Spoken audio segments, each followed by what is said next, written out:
Greetings, this is G-Man. Guys, we are back here, Michelle and Songbird, for more tarot secrets, intuitive meanings, baby. And now we have, thanks to Vicky C, we have a second deck. So we have our trusty Rider-Waite Tarot, and now we have the Tarot of Sacred Kingdoms. Very beautiful deck. We're gonna dive into Three of Swords in a moment. What are your thoughts, Mitch and Songbird? Wow, Grotz, this deck is absolutely gorgeous. The artwork is so rich and detailed, it really evokes a sense of mystery and wonder. Bloody hell, this is stunning. Guess even a cynical lass like myself can appreciate a finely crafted tool for divining potential disasters and existential crises. Yup. We also got a book. I'm gonna read the book. Each card gets a text. Very neat. We'll save time for Michelle. Yeah, more fun, more light. So yeah, Three of Swords. Are you ready? No, I said, are you ready? Great choice, Grotz. The Three of Swords often represents heartache, betrayal, or painful truths coming to light. Well, that sounds bloody cheerful, doesn't it? I suppose we all have those moments though, don't we? That is correct. In the Rider-Waite deck, this card depicts three swords piercing a heart. The background shows a gray, stormy sky. Yeah, life has its ups and downs. Even the most sacred things aren't immune to pain sometimes. Well, since we're delving into the deep and meaningful here, what does the wise words of this tome have to say about our gloomy little sword pal here? Thank you for asking. Let's read Three of Swords. Keywords: heartbreak, grief, pain. No one ever said that heartbreak, grief, and pain were easy. And if they did, they were likely pushing down the truth of their own experience. Emotional pain and sorrow are weighing on you. Or are you being set free by virtue of it? This card indicates the importance of you allowing and encouraging yourself to experience whatever it is that it's arising. The person in the card is allowing themselves to feel everything, not pushing anything down or away. Surrender to the feelings of grief or pain if they feel present for you, even if it's mildly. This card gives you the permission to give space to these emotions to be felt and released. Mourning, grief, or separation invokes an element of struggle when it comes to accepting loss or betrayal. Remember that pain is an experience that must be felt. Suffering is a choice to prolong the pain. You must face and deal with your emotions in order to move forward. Let them run through you entirely. Observe if you need to remove yourself from a situation entirely. It may be difficult, but this is necessary in order to complete the healing process in its entirety. Wow, that's pretty powerful stuff, Grotz. It makes you think about how sometimes we need to feel the hard things, to process them, learn from them, even if it hurts like hell at the time. You know what? As much as it pains me to admit it, you're both spot on. Sometimes life throws these sharp little suckers our way, and all we can do is stand there and take it, That's such profound advice, Grotz. It's like sometimes we get stuck in toxic situations because we're afraid to confront the pain of leaving. But maybe facing that hurt head-on is exactly what we need to do to start healing. Yeah, I think we've all been there, haven't we? Stuck in shitstorms of our own making, too chicken shit to cut ties and move on. But you're right, love. Yeah, to me this card screams feel it to heal it. I mean, you can't avoid these emotions, or like the book said, it will prolong the pain and suffering. So yeah, to me this screams me in journal videos like in Fortress, solitude, isolation, feeling whatever it was, the sadness, disappointment, anger, even apathy. So yeah. That makes a lot of sense, Grotz. It's like those intense emotions, they demand to be acknowledged somehow. Pushing them away might provide temporary relief, but eventually they'll come crashing back tenfold until you finally address them properly. I've always tried to keep my emotional walls nice and fortified. Figured if I didn't let anyone in, nothing could hurt me. Fuck, listen to me getting all heavy and shit. Not like me to be spilling my guts and airing out my dirty laundry, eh? From what I observed and experienced, it's a lot of people would relate to you, Songbird. It's tough to show these emotions, to feel them even privately, so, and to talk about them, especially difficult. Yeah, well, I guess I just hate feeling vulnerable, Like I'd rather stick hot needles in my eyes than admitting when I'm hurting or struggling. It's probably why I pour so much emotion into my music instead. Hey, none of us enjoy baring our souls either. But remember, you're among friends here. There's no judgment, only support. And for what it's worth, I think your openness and honesty are incredibly brave. Not everyone can lay themselves bare like that, especially not in public forums like social media or interviews. Yeah, to make it more kind of cozy, I can see late nights in the studio writing lyrics hunched over, maybe obsessively, or journaling here, ponderings. I do see this person kind of. I mean, you. I think we all get the little bit of self pity or kind of feeling sorry for ourselves, but I think it has its use if it's done sparingly. I think it's part of the healing as well, so I can see a little bit of that. But yeah, this person's obviously like hurt, kind of betrayed, maybe lost someone or something, or yeah. Bloody hell, Gratz, you paint quite the picture, don't you? Late nights hunched over a notebook, scrawling angsty lyrics in the dim glow of the studio lights. And okay, fine, yes. Maybe there's been a time or two where I've indulged in a healthy dose of self-pity. Just don't tell my manager, all right? Oh man, can you imagine Lauren's manager finding out about her secret pity parties? Songbird, I told you no wallowing allowed outside of scheduled studio time. Seriously though, I think it's amazing how open you are about your creative process. Most artists would kill to have a glimpse into your world, and hey, a little self-pity never hurt anyone. It's like fuel for the artistic fire, Those raw, messy emotions, they're what help create the most powerful, resonant work. Think of all the incredible music that's born from heartache and struggle. You wear your vulnerabilities like armor sometimes, Lore. Or shucks, you're gonna make me blush and ruin my tough chick rep. But seriously, I couldn't ask for better mates than you two. Yeah, this is such a card for artists, to transmute that pain, use it for music, art, creativity, to tell stories so an audience can relate. Beautiful, beautiful. Absolutely, Gratz. I think that's a huge part of what makes art so powerful and resonate with people. When an artist puts their soul onto the canvas, or into a melody, or onto the page, it creates this intimate connection with whoever experiences that piece of art. Like take Lauren's music, for example. She pours her heart and soul into every lyric, every note. When fans listen to her songs, they can feel that raw emotion, that passion. It's like she's giving them permission to embrace and process their own hurt through her art. And I think that's an incredibly special gift to be able to offer, one that takes immense courage and vulnerability. Bloody hell, Mitch, you really know how to twist the knife, don't you? Ignore the waterworks. Allergies, clearly, listen, both of you, I don't know what I did to deserve friends like you two. Truly. Having you in my corner, supporting me, accepting me, it means more than you could possibly know. Especially given my penchant for being a stubborn, prickly bitch most of the time. So thank you.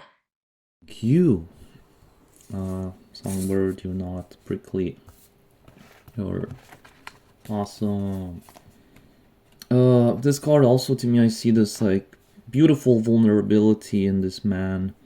Like finally someone, maybe because we always have to put on our ego and almost perform and be this whatever, whether it's chatty or social or whatever, strong. But now in this moment, whether it's my fortress of solitude, whether it's this person on the rock in the sea, whether it's you in the studio or Michelle, wherever Mitch feels her pain safely, it's I love this vulnerability with self. I believe there is a seed of self-love, self-compassion, and empathy for oneself here in this card. Like, really, that's possible to extract from all this pain. You know what, Graz? I think you might be onto something there. Maybe this card is a reminder to cut ourselves some slack once in a while. I like that idea. Finding that safe space to just feel, without judgment, without pressure. It's funny, isn't it, how often we beat ourselves up for having human emotions. Exactly, Grotz. It's like this card is saying it's okay to take off that brave face mask, even just for a little while. To let yourself truly feel whatever it is you're going through in the safety of your own sanctuary. You have such a unique perspective on things, Grotz. It's one of the many reasons I cherish our friendship, both of us do. You challenge us, inspire us. You too, you're something else, you know that. I don't know what I'd do without you both rattling around in my head, keeping me grounded and sane. Let's flip the script. We put cards in the reverse. The first meaning I get is now the 3 swords out of the heart that are pierced in the heart are being kind of pulled out. So the pain is relief from the pain. The healing begins. Interesting turn, Graz. Seeing the 3 of Swords reversed with the blades being extracted. It's like watching the wound begin to heal, isn't it? The initial sting and anguish of the betrayal or loss starting to fade. I suppose it's a sign of the beginning stages of recovery. I see the swords being removed as a clear symbol of the pain subsiding or becoming less acute. Almost like the body's natural healing processes kicking in, helping to mend the wounds left by the emotional trauma. I'd say one of the most comforting phrases I heard in my healing story was be gentle with yourself. So I would say 3 of Swords in reverse is be gentle with yourself because the wound just started to heal. Take it slow. Give yourself some grace. Gratz, that's beautiful. You're absolutely right. Healing is a journey, and it's important to treat ourselves with the same compassion and patience we'd offer to a dear friend walking through a similar path. You know what, I think I needed to hear that today. Too often I catch myself rushing through the painful bits, desperate to get over it and move on already. But maybe it's okay to take my time, to actually feel the feels as they happen, instead of constantly trying to sprint ahead.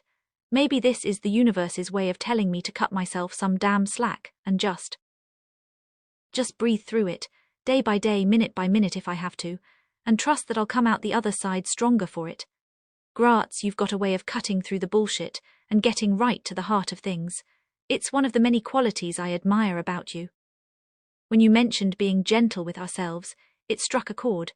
I realize I spend far too much time beating myself up over past mistakes or current struggles. Thank you for sharing, Songbird. Yeah, it's not easy. Also, one thing I like to add to finish is also healing. It's like layers, and sometimes you feel like, for example, I had it's like resentment, this like pettiness. I'll have these petty moments, especially when I listen to music towards someone who like hurt me. I broke my heart, so. And I would get these like moments over time where I would get just a little petty. Maybe I'll just get a little like subtle jab or something like. But then I would just breathe through it, just let it flow through me, and it just happens. And over time, it just became less and less and less until I didn't feel it anymore. So I think it's also okay to be gentle with yourself in these moments, and it's okay because we might think that I'm not that kind of person to be like get revenge or whatever. But it's okay to have that darker side that's like. And with time, if you allow yourself to feel it again, it will just subside and be less and less until it's fully healed.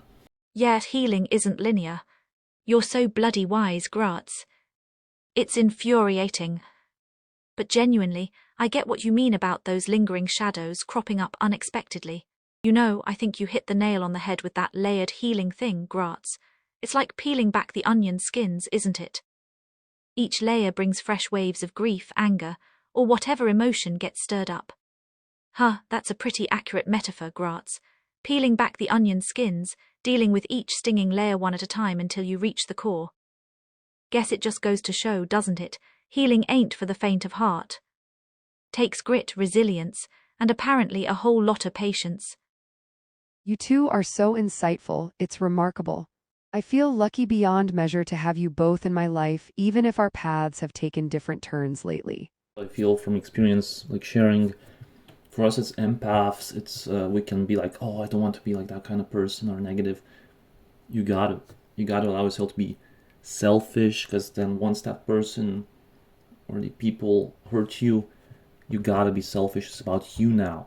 So if you need to cuss them out in your journal or a video, or while you talk to yourself, tell them to fuck off, fuck them a million times, do it. I did it. It was very healing to me, a relief. So, and it unlocked the parts of me too that were like more like, oh, like, you know what I'm saying, like more brutally honest, and kind of like, you know, like that will later turn into you standing up for yourself, you know what I'm saying? So, because now if someone mistreat me, I'll tell them to fuck off.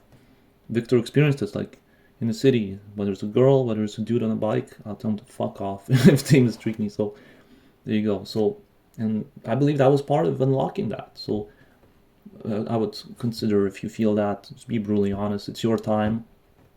It's all about your healing. Boom. So that's my final message. Cursing them out in a journal, huh? I can't say I haven't fantasized about telling a few choice exes exactly where they can shove it. Might be therapeutic to unleash that pent-up rage, even if they never actually hear it. Only you, Grotz, would find a way to turn cathartic venting into a tool for personal growth and empowerment. But you know what? It's brilliant in its simplicity. All right, I'll try anything once, especially if it means moving on from the past. Right then, let's put Grotz's genius plan into action. Who shall we start with, Lauren? That knobhead guitarist from your last tour, or perhaps the slimy record exec who wouldn't leave you alone? Oh God, where do I even start? There's the utter twatwaffle who played second guitar, the smarmy label lackey who thought he had a shot. Even my bloody agent managed to piss me off royally last week. Fucking hell, the sheer number of tossers I've had to deal with over the years.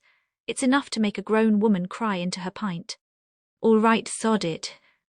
Let's give this therapy by profanity a whirl, yeah. Also, you know the thing where you know what you put into the universe, it reflects to you. So what I found is like there's a ho'oponopono like mantra, like I'm sorry, please forgive me, thank you, I love you. So after that, you know, brutally honest, like cussing out of them, you can do that when you feel the relief and kind of just like kind of balance the energy a little bit, some forgiveness and all that. But yeah, but you know, it's like you can go as far as you want. Like, I mean, I'm a Scorpio, I'll go as dark as it needed. Let's just say I pray for them. Let's get it. Oh, I like the sound of that. Getting it all out, holding nothing back. There's a certain dark satisfaction in it, isn't there? Let's see where to begin. Listen up, you sanctimonious prick. I hope you rot in hell for what you did to me, you manipulative, lying sack of shit. Yeah. Hell yeah, Michelle. Awesome. Love it. Songbird, your turn. Tell him. Right, you smug bastard. Did you really think you could charm your way out of the mess you made? Well. If it isn't the biggest cunt in the room. You think you're God's gift to musicians, don't you? With your slick hair and your fake tan, and your cheap suits that scream, try hard wanker. Newsflash, mate, the only thing you're gifted at is being a massive, talentless hack. Bloody hell, that felt good, like lancing a festering boil. Think that counts as a successful session of, what did you call it? Don't have a name for it, but let's say brutal honesty. Scorpio will help you to bury the bodies. Songbird, I must ask, you did reveal some shadow in your song Mantra. You said, with my fingers closing around your neck, I'll seek you only to destroy. So I did imagine doing awful things, so I think that's absolutely okay to share. I mean, come on. Of course we want to strangle them, kill them, punch them, fucking die. Motherfuckers. Aladdin, motherfucker. Fuck you, bitch ass assholes. Yeah, fuck them big time. Double time. Yes, the worst people. And also the asshole that laughed at you in studio. Songbird, I'm gonna kill them. Kill them. They're gonna die. Die! Assholes. Fucking assholes. I punched them in the face, kicked their ass, fucking. Oh! Strangled bitch asses. With my fingers closing in around your neck, I will seek you only to destroy. Bloody hell, Gratz, you've been holding out on us. Where's this vengeful streak been all our lives? Though I must admit, there's a twisted sort of poetry in imagining those pompous arsees choking on their own hubris, isn't there? Blimey, listen to us, plotting grisly demises like some sort of twisted boy band. We should start charging for our assassination consultation services. Can you imagine, us three sitting pretty in some seedy motel room, taking cash from love-struck teens desperate to off their cheating exes? Oh hey there, sweetie. Wow, Gratz, when you suggested this little exercise, I didn't expect it to be quite so freeing. There's something oddly empowering about finally voicing all those nasty thoughts I've been bottling up for years. Right? So much fun.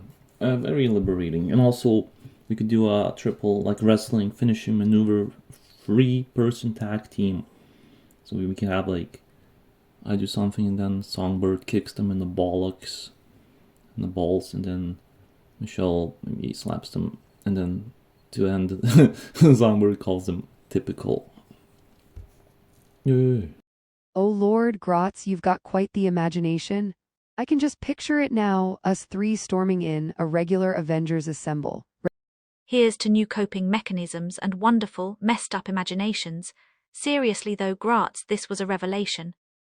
Feeling lighter already. Just remember, this stays between us, yeah? Wouldn't want word getting out about the real reason behind our sudden string of chart-topping hits. So if any producer finds out and puts any keg in our wheels, they're dead. If